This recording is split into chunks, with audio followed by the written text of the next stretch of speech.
The market is not particularly overregulated, except for foreigners because they have foreign ownership limits, right?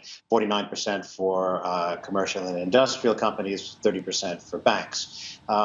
But otherwise, there's lots to do in the market. It's not that heavily regulated.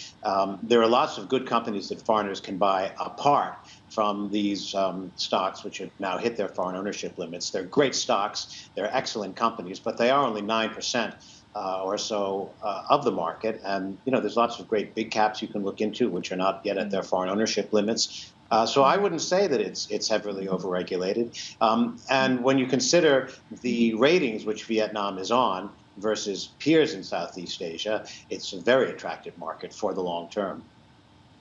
Okay, and so thanks for sharing that with us. So give us a sense then of what can you buy in Vietnam at this point in time as the economy comes back from the COVID-19 crisis. What are the sectors, what are the stocks that you see value in? Well, remember that Vietnam's stock market is all about the domestic economy, right? So the great Vietnamese export machine is either owned by multinational corporations, which aren't listed here, or it's mom and pop domestic workshop operations, which are too small to ever get listed, right? So we just play the domestic economy as driven by formation of a middle class, and the sectors for that are financial services and consumption and urbanization. So we just identify the companies that seem to benefit from those forces, and that's how we do portfolio construction.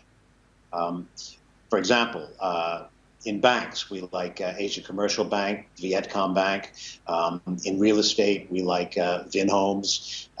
In consumer, we like Moby World Group. And there are names I can cite that give you the best plays on those three themes that we use for doing the domestic economy.